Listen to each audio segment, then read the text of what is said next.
भारत 3 से 4 दिनों के अंदर हमले कर सकता है। सिंधु जल संधि को मुअत्तल करना, निलंबन करना, यह ऐसा है जैसे एक्ट ऑफ वॉर। हमें घबराने की जरूरत नहीं है, हमारे पास एटम बम। इस तरह के कई बयान जो पाकिस्तान की बौखलाहट को बिल्कुल जाहिर करते हैं। ऐसे एक नहीं, कई बयान कई मंत्रियों ने दिए हैं। यही चीज वो जाहिर करती है कि किस तरह से भारत के कड़े फैसले के बाद पाकिस्तान बौखलाया हुआ है। स्वागत है आपका न्यूज 18 जम्मू कश्मीर लद्दाख हिमाचल में। मैं हूं विशाल और आप देख रहे हैं JKLH प्राइम टाइम।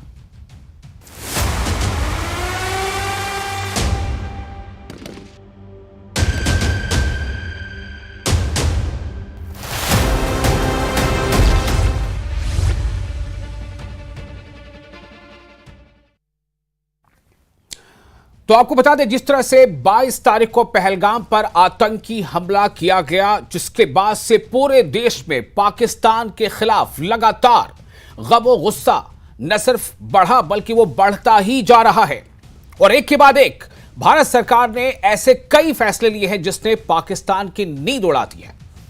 चाहे वो फैसला अटारी बॉर्डर को बंद करने का हो, चाहे वो फैसला वीजा रद्द करने का हो, चाहे वो फैसला इंडस वाटर ट्रीटी को अबयान्स में करने का हो। ये वो ऐसे फैसले हैं जिसने पाकिस्तान को लगातार सोचने पर मजबूर कर दिया है कि आगे आखिर रास्ता क्या बनता है। और इसीलिए एक नहीं, कई बार कई मंत्रियों ने, चाहे वो ख्वाजा आसिफ हो, चाहे वहां के साबिक मंत्री हो, चाहे अताउल्लाह तरार हो, कई ऐसे बयान आए हैं जिसमें पाकिस्तान की बौखलाहट, पाकिस्तान का जो हताशा वाली जो स्थिति वो साफ जाहिर हो रही है। चूंकि आपको बता दें कि लगातार एक के बाद एक कई बैठकें हो चुकी हैं हिंदुस्तान में। CCS की दो बार बैठकें हो चुकी हैं, कई बार हाई लेवल मीटिंग्स हो चुकी है। तीनों अफवाज के जो प्रमुख हैं, तीनों सेना प्रमुख के साथ प्रधानमंत्री ने बातचीत कर ली है। कहा यह जा रहा है, चर्चा यह है कि सैन्य के साथ साथ कूटनीतिक एक्शन पर लगातार विचार विमर्श हो रहा है। तो सवाल यह है कि आखिर इतनी बौखलाहट सरहद के उस पार क्यों है? आज इसी पर हम चर्चा करेंगे और इस चर्चा में शामिल होने के लिए हमारे साथ कई खास मेहमान हैं। हम उनका आपको तारुफ करा देते हैं, उनका परिचय कराते हैं। हमारे साथ होंगे एडवोकेट RS पठानिया, जो MLA हैं बीजेपी के और स्पोक्स पर्सन भी हैं।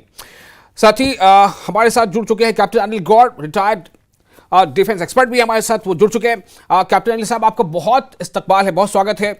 Zuhaib Yusuf Mir, spokes person PDP के, वो भी हमारे साथ जुड़ने वाले हैं। और कुछ ही देर में नमिता शर्मा जुड़ चुके हैं हमारे साथ, सीनियर लीडर जम्मू कश्मीर कांग्रेस की, और एक और मेहमान जुड़ेंगे। फिलहाल आप दोनों का बहुत बहुत इस्तकबाल है न्यूज 18 JKLH के खास शो में, जिसका नाम है JKLH प्राइम टाइम। सबसे पहले मैं आपके पास आना चाहता हूं कैप्टन अनिल गौड़, आप हमें यह बताएं कि ये जो अलग अलग बयानात आ रहे हैं सरहद के उस पार से, कभी कोई मिनिस्टर कुछ बयान देता है, कभी कोई मिनिस्टर कुछ बयान देता है, कभी ये कहा जाता है कि ये जी एक्ट ऑफ वॉर है, कभी मरियम नवाज का बयान आता है कि हमें घबराने की जरूरत नहीं, हमारे पास एटम बम है। ये क्या बता रहा है? ऐसा है जी, ये जो सारा कुछ जो बयान आ रहे हैं पाकिस्तान से, ये उनकी भुलाहट ही दिखा रहे हैं और कुछ नहीं। एक्ट ऑफ वॉर, अगर ये जो ट्रीटी है हमने अबेंस में रखी है, अगर ये कहते हैं एक्ट ऑफ वॉर है, साल पहले इंडिया ने ऑलरेडी नोटिस दिया था पाकिस्तान को कि वो ये ट्रीटी जो है रीनेगोशिएट करना चाहते हैं क्योंकि ये पुरानी है। तो उसका जवाब देना चाहिए था पाकिस्तान को। इन्होंने आज तक ये जवाब दिया नहीं। तो एज पर वियना कन्वेंशन जो है उसका रूल 66 है शायद, जिसके तहत कि अगर जो ट्रीटी अगर ऐसे है, अगर दूसरी पार्टी रिस्पॉन्ड नहीं करती आपके नोटिस को, तो आप उसको अबॉर्गेट कर सकते हैं, कोई इशू नहीं है उसके अंदर। तो इंडिया अपने स्टैंड पे बड़ा क्लियर है। हमने अभी देखिए, अभी तक जो है, आप जी। शुरू से लेकर आखिर तक देख लीजिए, 80 के दशक से लेकर अभी तक हम्म। जो इन्होंने पाकिस्तान ने किया उसका जवाब दिया और ये सोचा कि भाई पाकिस्तान जो है अब सुधर जाएगा। जी। पर हाल ही में जो आसिफ मुनीर ने, हम्म। क्योंकि आसिफ मुनीर जो है इनके जो चीफ ऑफ आर्मी स्टाफ हैं, वो उनकी अपनी कुर्सी बड़ी डगमगाई हुई है। क्योंकि अगर आपने देखा कि किस हिसाब से जब इमरान खान जो इनके प्राइम मिनिस्टर थे, उनको जब अंदर किया तो एक कोर कमांडर का घर तक फूंक दिया था इन्होंने। उसके अलावा और भी बड़ा नुकसान किया था आर्मी एस्टैब्लिशमेंट, एयरफोर्स एस्टैब्लिशमेंट को। तो ये दर्शाता है कि आर्मी की जो अपनी एक पकड़ थी, एक जो एक रुतबा था पाकिस्तान के अंदर, वो खत्म हो गया है। अब उसको देखते हुए उन्होंने जो स्पीच की, अपने जो जो प्रवासी पाकिस्तानियों को, वो तो लगता है कि जैसे कोई एक वो होता है ना, चीयर लीडर होता है जो लगा हुआ है जी उसको करने के लिए, कोई उसमें सब्सटेंस तो था ही नहीं कि उसमें ये था कि जी हम मुसलमान हैं, हमारे टू नेशन थ्योरी थी। तो ठीक है, बड़ा अच्छा टू नेशन थ्योरी थी, आप मुसलमान हैं, आपने जो किया बड़ा अच्छा किया। अब हमने जो करना है वो हम कर रहे हैं। और उसमें जो 5 जो अभी डिप्लोमेटिक स्टेप्स लिए हैं, जी। उसके अलावा कैबिनेट और सिक्योरिटी अफेयर्स की मीटिंग हो चुकी है। प्राइम मिनिस्टर फ्री हैंड दे दिया है हमारे आर्म फोर्सेस चीफ्स को कि भाई आप प्लान करें, प्लान करके जो भी आपका प्लान होगा वो उसको मुकम्मल तरीके से आप उसको पूरा करने के लिए वो आपको पूरी छूट है। हमने देखा पहले भी, देखिए 71 की लड़ाई के अंदर जब इंदिरा गांधी ने कैबिनेट कमेटी सिक्योरिटी अफेयर्स की थी जिसमें मानेक जी। शाह जी भी बैठ, जी। उस टाइम उन्होंने कहा जी आप अभी कर दीजिए अटैक जून के अंदर। मानेक जी। शाह जी ने कहा था नहीं, तो हम नहीं करेंगे। क्यों? ये इस टाइम ये it is not the right time. हम तो उन्होंने कहा ठीक है आप अपने हिसाब से प्लान करिए, और प्लान करके आप जैसे भी उसको एग्जीक्यूट करना है, आप हमारा जो जो इरादा है वो आपको समझ आ गया है। तो इसी हिसाब से आप देखिए बांग्लादेश आजाद हो गया, इस बांग्लादेश आजाद हो गया। और वही बात आज हमारे प्रधानमंत्री जी ने की है। उन्होंने सब चीफ्स को बता दिया है कि जी। भाई दिस इरादा जो है देश का ये है, अब आप इसको प्लान करिए कैसे करना है, कहाँ करना है, कब करना है, कितने फोर्स के साथ करना है, ये सारा आप जो। पर बिल्कुल एक बिल्कुल। और अनिल साहब, सबसे बड़ी बात यह है कि इस बार समूचा का समूचा विपक्ष जो है वो बिल्कुल एकजुट है। वो बार बार खुले तौर पर ये कह रहा है, राहुल गांधी ने भी ये कहा है कि जिसने भी ये कृत्य किया है, जिसने भी ये निर्मम हत्याएं की हैं, ये कायराना हरकतें की हैं, वो तमाम लोग बख्शे नहीं जाएंगे। और विपक्ष की तमाम पार्टियां सरकार के बिल्कुल साथ हैं इस मुद्दे पर, और अब ये प्रधानमंत्री के ऊपर है कि वो एक्शन ले। तो विपक्ष भी एकजुट है। हमारे साथ नम्रता शर्मा है, सीनियर लीडर है जम्मू कश्मीर कांग्रेस की। नम्रता जी, मैं आपके पास आना चाहता हूं। 22 तारीख से लेकर आज तक जो हालात बदल रहे हैं और जिस तरह की एक बेचैनी सरहद के पार देखी जा रही है, क्योंकि यहां हिंदुस्तान में एकजुटता नजर आ रही है, चाहे वो अब आम जनता की एकजुटता हो, चाहे जितनी पॉलिटिकल पार्टी से उनकी एकजुटता हो, सरकार के साथ वो खड़े हैं कि आप एक्शन लीजिए। आप क्या कहना चाहेंगे नम्रता? जी, सबसे पहले तो आज परशुराम जयंती पे समूचे देश को मैं आज की बहुत बहुत मुबारकबाद देना चाहती हूँ आज के दिवस पे।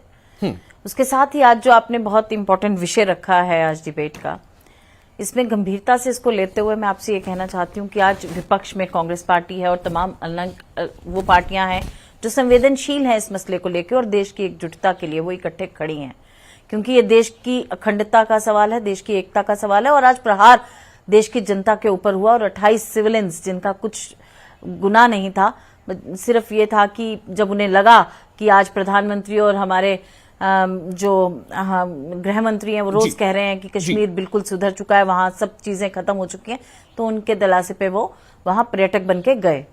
अब सवाल ये है कि आपने बिल्कुल ठीक कहा कि बेचैनी बाहर नजर आ रही है। बेचैनी क्या, उनके पास है क्या खोने के लिए? पाकिस्तान की अपनी आर्थिक स्थितियां हमें पता है, जिस तरह से अभी पहले कैप्टन साहब ने बिल्कुल विस्तार पूर्वक कहा कि पाकिस्तान के पास आज उनकी इंटरनल वॉर्स इतनी है कि उनमें तो एक डर होगा ही, क्योंकि भारत एक विशाल देश है और सक्षम देश है। उनके कहने से कि उनके पास एटम बम है, भारत डरने वाला नहीं है। भारत के पास वो तमाम चीजें हैं, तकनीक है, उसके पास एक सुकुशल फौज है, एयरफोर्स है, हमारी अपनी नेवल फोर्सेज है, हमें पूरा यकीन है जिन पे। पर आज सवाल तो कुछ है जो जनता के मन में है, जो आज आपने जिस तरह से कहा कि आज विपक्ष इकट्ठा है, हम तो इकट्ठे हैं, लेकिन देखिए आपको याद होगा कि जब मुंबई में हमला हुआ था तो किस तरह से मोदी जी वहीं जाके प्रेस कॉन्फ्रेंस की थी और वहां से पोस्टर जारी किए थे कि एक कमजोर सरकार है केंद्र के अंदर। तो हमारा ये मानना है कि अगर ये कमजोर सरकार नहीं है तो एक्शन अब हो जाना चाहिए था। बिहार से जहां मोदी जी मोर्चे पे नजर आने चाहिए थे, वहां मंच पे नजर नहीं आने चाहिए थे। और मुझे नहीं लगता कि हर त्रासदी में हमें कोई मौका ढूंढना चाहिए कि हमें चुनाव जीतना है। आज इतना गंभीर विषय था कि आपने कहा कि जम्मू विधानसभा ने एक सत्र बुलाया कि इसकी निंदा की जाए। क्या एक संसदीय सत्र नहीं बुलाया जाना चाहिए था? तो ये तमाम चीजें हैं जिसपे देश अपनी नजर बनाए हुए है। ये चीजें हैं, ये बहुत एक गंभीर विषय है कि देश के अंदर आज 40 पुलवामा में हमारे फौजी मारे जाते हैं, 15 पहले पर्यटक रियासी में मारे जाते हैं, फौजियों पे रोज हमले होते हैं, कभी कठुआ के अंदर, कभी रजौरी के अंदर। अब 28 पर्यटक मारे जाते हैं और हम तो हम बीजेपी के साथ खड़े हैं, इस बीजेपी और सरकार के साथ खड़े हैं कांग्रेस पार्टी, लेकिन क्या कांग्रेस पार्टी के ऊपर प्रहार करने से आज भी बीजेपी चूक रही है? कभी इनके तरुण चुग, कभी यहां आए हुए तमाम इनके नेता जम्मू कश्मीर आए हुए किस तरह से कुंठा से भरी हुई अपनी वार्ता करते हैं, तो फिर ये बोलते हैं कि विपक्ष इसलिए इनके साथ खड़ा है क्योंकि वो चाहता है कि आज पाकिस्तान को मुंह तोड़ जवाब दिया जाए, पाकिस्तान को मुंह तोड़ जवाब दिया जाए। विपक्ष भी ये चाहता है, राहुल गांधी भी कई बार कह चुके हैं कि पूरा विपक्ष सरकार के साथ है, सरकार फैसले ले। एडवोकेट आर एस पठानिया हमारे साथ जुड़ चुके हैं, बीजेपी के एमएलए हैं, स्पोक्स पर्सन भी है जम्मू कश्मीर से। आर एस पठानिया साहब, मैं आपके पास आना चाहता हूं। जो बातें यहां अभी हो रही है, एक तो हम चर्चा इस बात पर कर रहे हैं कि किस तरह से पाकिस्तान के अलग अलग जो मंत्री हैं उनके बयानों से ऐसा लग रहा है कि पाकिस्तान बौखलाहट का शिकार है, क्योंकि भारत ने कड़े फैसले ऐसे लिए हैं। लेकिन विपक्ष बार बार यह कह रहा है कि जी हम पूरी तरह से सरकार के साथ हैं, सरकार मोर्चे पर आगे बढ़े, फैसला ले, पाकिस्तान के खिलाफ कोई कड़ा एक्शन ले।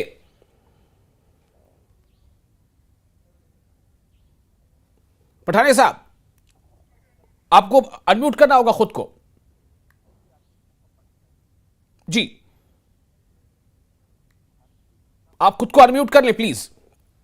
आर एस पठानिया जी, आप खुद को अनम्यूट कर लें। अगर वो अनम्यूट ना करें तो मैं जो सवाल है ऑडियो म्यूट है, खत्म करती हूं जब तक वो बोले। नम्रता जी आज आपके पास 5 लोग, जी बोलिए नम्रता जी बोलिए। मैं कह रही हूं कि आज जो आपने कहा 5 बहुत स्टेप्स लिए गए, पानी रोक देना क्या पॉसिबल है? किससे हम, अगर हमें अपनी नदियों का इतिहास हम बहुत चर्चा कर चुके हैं नम्रता जी, लेकिन यही वो एक ऐसा स्टेप है। आप सोचिए कि पाकिस्तान इस फैसले के बाद कितना बौखलाया कि उसका जो उसकी प्रतिक्रिया इस तरह से दे रहा है कि एक्ट ऑफ वॉर होकर आप ऐसा कर लेंगे। आज भी पाकिस्तान के एक मंत्री ने कहा है कि ये हमारे लाइफलाइन है। जी नम्रता जी, आपको आवाज मिल रही है? आर एस पठानिया साहब, आपको एक बार फिर से आप एक बार खुद को अनम्यूट कर ले, फिर बात आपकी आवाज शायद आ पाएगी। मैं जरा ज़ुहैब आपके पास आना चाहता हूं। ज़ुहैब, नम्रता जी आपके पास आऊंगा, आपकी इस सेकंड राउंड में बात करेंगे इस पर। ज़ुहैब आपके पास आना चाहता हूं। ज़ुहैब, जो बयानबाजी पाकिस्तान की तरफ से आ रही है, यानी कि उनके कई मंत्री अलग अलग तरह के बयान दे रहे हैं। कोई कह रहा है कि जी हमें डरने की जरूरत नहीं है, हमारे पास एटम बम है। क्या है ये? कोई कह रहा है कि 3 से 4 दिन के अंदर जो है पाकिस्तान पर हमला भारत कर सकता है। यानी कि हमें करना है, हम कब करेंगे, क्या करेंगे, वो पहले से इस तरह की बातें कर रहे हैं। वो क्या सिंपैथी गेन करना चाहते हैं? मतलब क्या है उनका ये नोटेशन?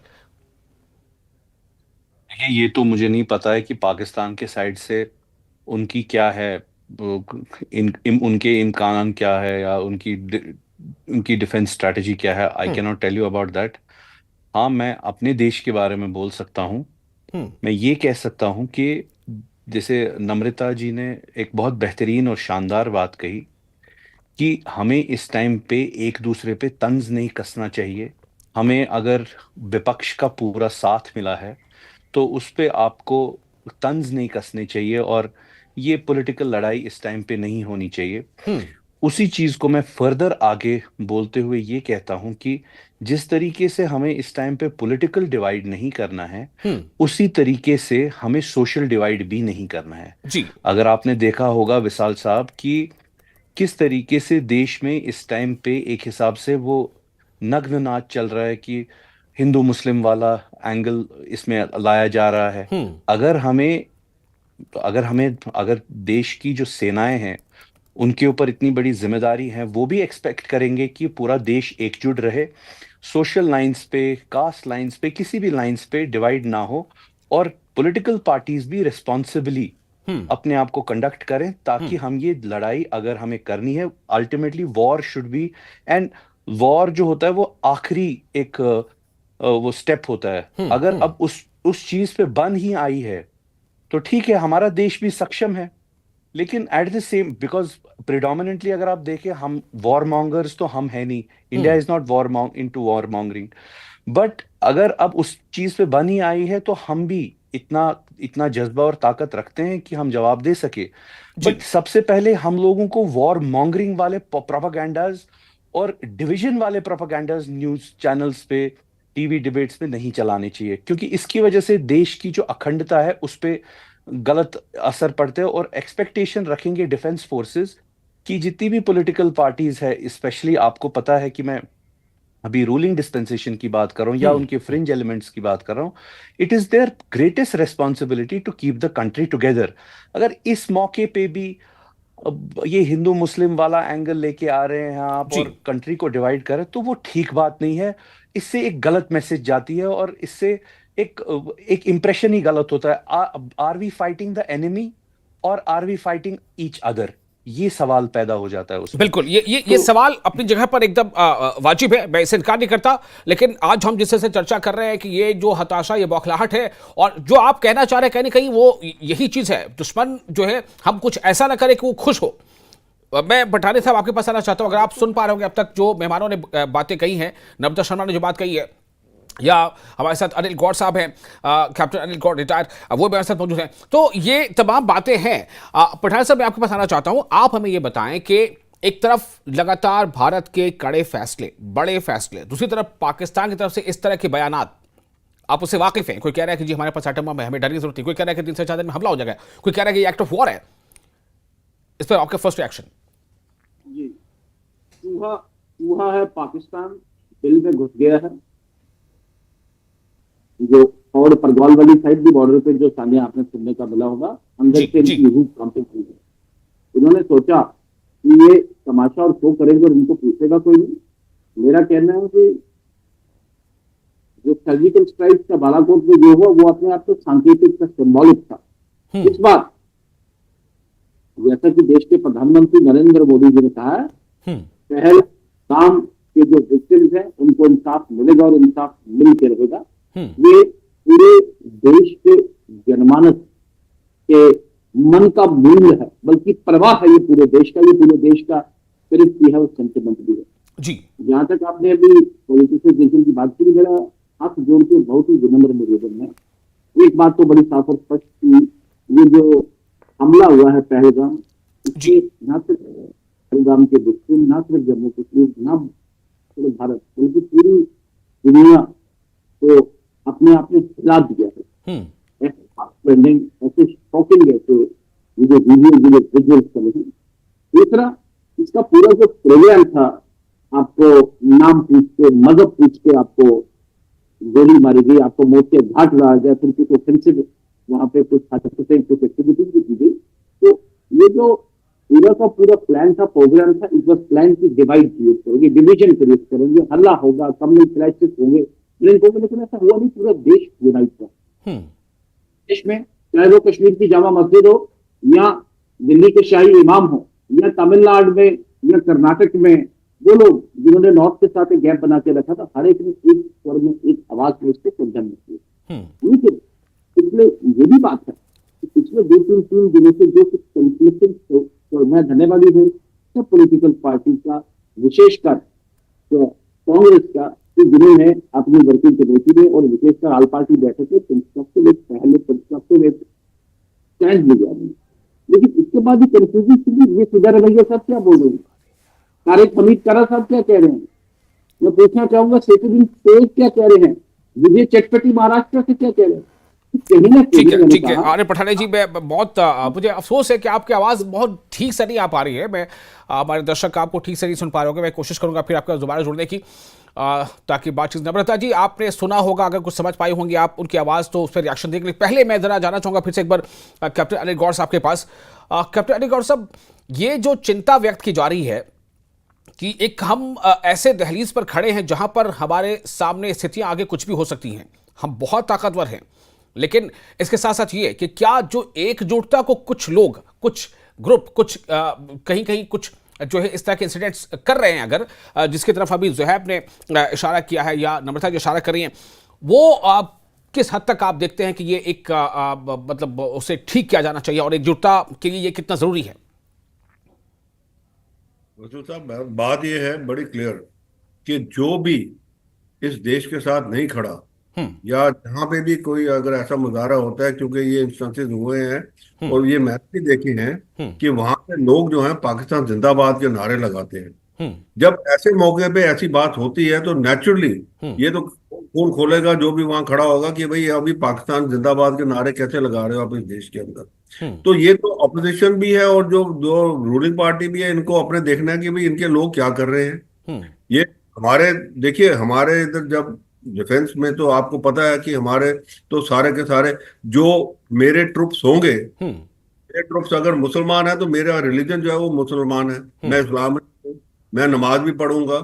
अगर मेरे ट्रुप्स सरदार हैं तो मैं गुरुद्वारे में भी जाऊंगा, वो जप साहब भी करूंगा। अगर मेरे ट्रुप्स हिंदू हैं तो मैं हिंदू हूँ, हिंदू को दुर्गा पूजा भी करूंगा, वो भी करूंगा सब। तो फौज में तो ये है कवायद। नहीं पर अनिल साहब, इनका इशारा ये है, ये कहना ये चाह रहे हैं कि उस हमले के बाद हिंदुस्तान में कुछ एक जगहों से ऐसी खबरें आई हैं, कुछ घटनाएं हुई जहां पर नाम पूछकर किसी सब्जी बेचने वाले के रेडी पटरी को जो है उसे उलट दिया जा रहा है, किसी को जो है मारा जा रहा है, परेशान किया जा रहा है।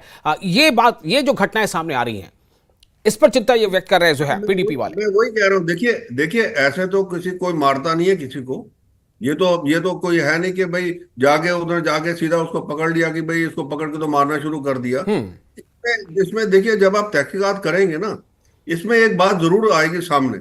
ये मेरा मेरा अपना एक्सपीरियंस है। जी। वो एक्सपीरियंस ये है, जब ऐसी घटना होती है तो जाहिर है कि जो आदमी होंगे, जब देखे, जब आपने वहां पे हिंदू मुसलमान हिंदू देख के उनकी शनाख्त करके 20 लोगों के कपड़े खोल के आपने शनाख्त करके उनको गोली मारी है, तो देश के अंदर तो नेचुरली एक रोष होगा।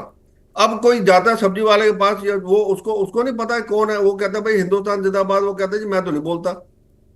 ठीक है, नहीं, ये ऐसा हुआ है। तो ये जो है, ये जब वाक्य होते हैं तो इसको ब्लो अप नहीं करना चाहिए कि नहीं देखिए जी ऐसा ब्लो हो अप रहा नहीं करना चाहिए, बिल्कुल। नम्रता जी, आप कुछ कहना चाहेंगे इसको, इस तरह के वाकये को ब्लो अप नहीं करना चाहिए, क्योंकि यहां पर एकजुटता, चाहे वो राजनीतिक स्तर पर हो, चाहे वो सामाजिक स्तर पर हो, सबसे बड़ी जरूरत है कि एकजुटता का संदेश जाना चाहिए, न सिर्फ होना चाहिए बल्कि संदेश जाना चाहिए। ना वासु साहब, एक मिनट, मैं मेरे को कंप्लीट करने दीजिए। हमने ये भी देखा है, जब पाकिस्तान क्रिकेट टीम जीतती थी तो क्या होता था कॉलेजेस के अंदर, हॉस्टल्स के अंदर क्या होता था बाहर।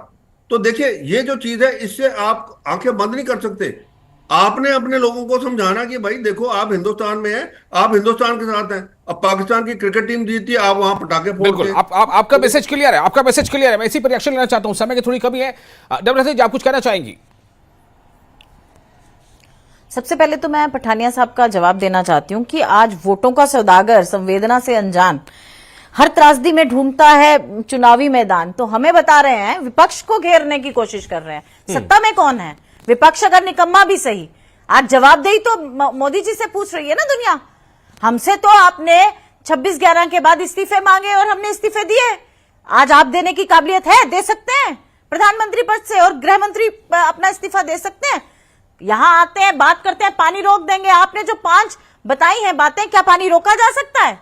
आपने ट्रेड रोका यहां अटारी बॉर्डर का, क्या अडानी के पोर्ट रोके?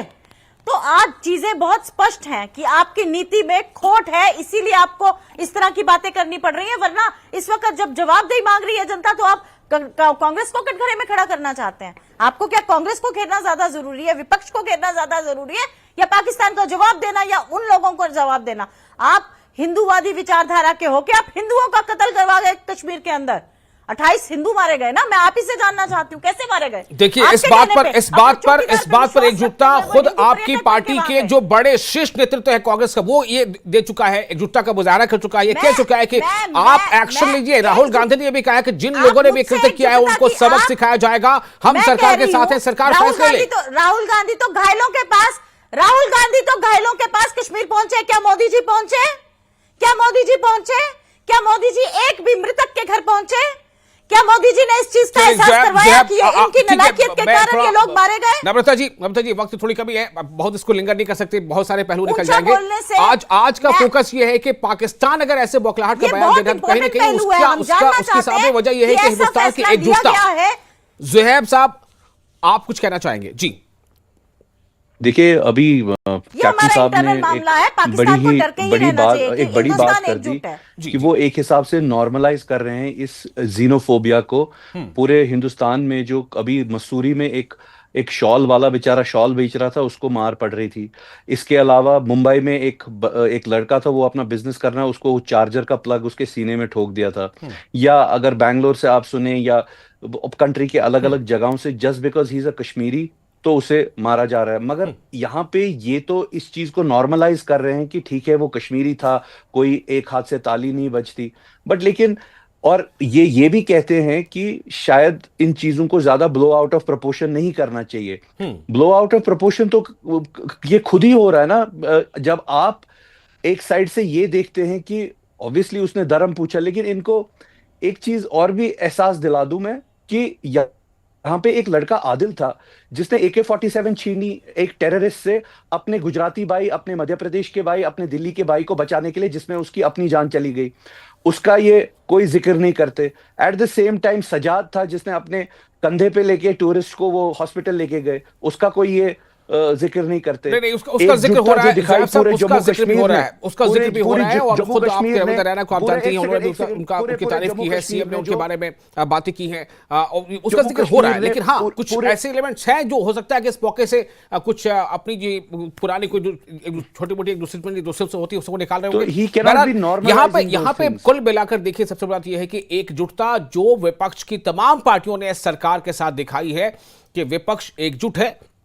विपक्ष यहां तक विपक्ष ने मांग भी की थी कि संसद में भी विशेष सत्र बुलाया जाए, उसकी निंदा की जाए। बहरहाल आगे जो कुछ होता है। नम्रता जी, आपका, ज़ुहैब आपका भी, और कैप्टन अली गौर साहब आपका बहुत शुक्रिया इस खास विषय पर बात करने के लिए। वैसे बहुत इसके पहलू हैं, हम बात करते रहे तो घंटों बातें होती रहेंगी, लेकिन कुल मिलाकर यही है कि भारत ने जो कड़ा संदेश दिया है, उस कड़े संदेश का असर फिलहाल हालात और जो बेचैनी है सरहद उस पार, उसको देखकर साफ अंदाजा लगाया जा सकता है। आप बने रहने के साथ, हमें दे इजाजत।